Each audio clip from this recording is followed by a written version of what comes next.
บายดียินดีต้อนรับอีกเทื่อนึง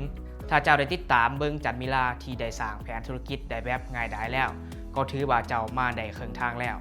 เดี๋ยวนี้เจ้ามาฮอดจุดที่เจ้าของธุรกิจส่วนหลายหู้สึกยานที่สุดก็คือหมวดการวางแผนการเงิน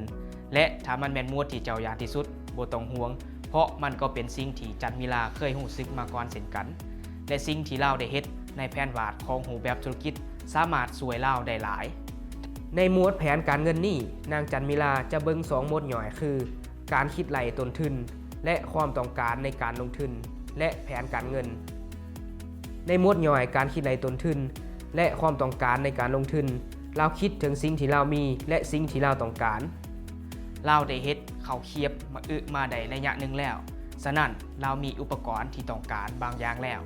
แต่เรารู้ว่าเรายังมีความต้องการเพิ่มอีกถ้าจะเพิ่มปริมาณการผลิต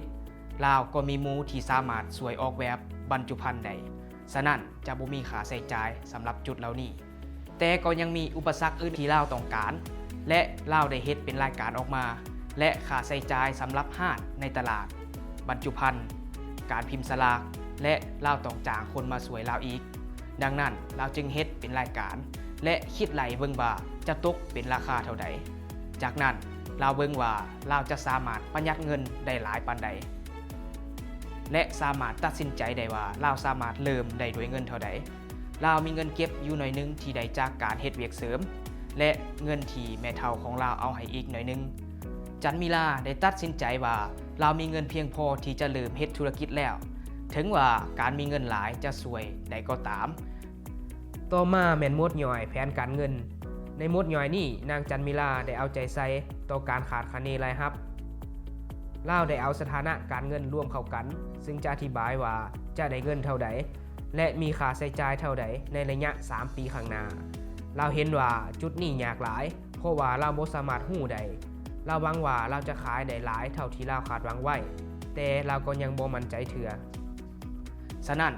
เราได้วางเป้าหมายไว้แต่ละปีว่าจะขายให้ลูกค้าอยู่ห้างในตลาดโดยกง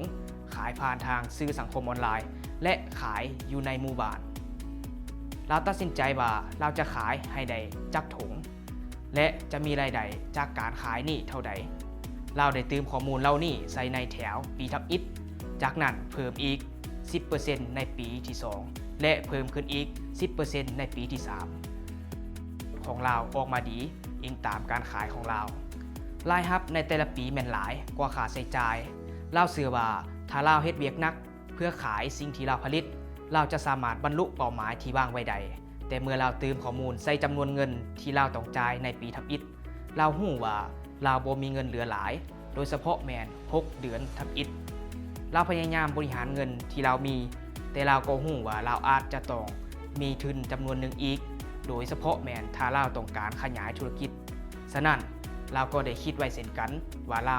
ต้องการหลายปานใดและเมื่อใดเราก็ยังเชื่อว่าเราสามารถดำเนินธุรกิจไปได้โดยบ่ต้องการเงินเพิ่มอีกถ้าเราอยากเฮ็ดเราก็อาจจะยากแดแต่เรารู้ว่าเราสามารถเฮ็ดได้ขั้นตอนต่างๆที่นางจันมิลาได้เฮ็ดผ่านมาแม่นคือกันกับผู้ประกอบการอื่นๆในโลกนี้ได้เฮ็ดบางคนก็คิดไหลในหัวเท่านั้น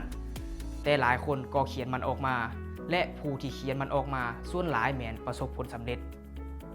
นางจันมิลาจะกลับคืนมาเบิ่งตัวเลขเหล่านี้และกวดคืนอีกครั้งเพื่อมั่นใจว่าเราจะบ่ลืมอย่างอีกและเมื่อเราเฮ็ดได้แนวนั้นจะเป็นการดีบ่ถ้าเจ้าตื่มใส่ห่างที่พวกเฮาได้เอาให้เจ้าคือกับนางจันมิลาให้คิดถึงจำนวนเงินที่เจ้าต้องการเพื่อเริ่มธุรกิจกระแสเงินสดของเจ้าและเจ้าต้องการทุนช่วยเหลือหรือบ่หรือว่าเจ้าสามารถเริ่มมันได้ด้วยสิ่งที่เจ้ามีสิ่งที่เจ้าหาได้ในครอบครัวหรือหมู่เพื่อน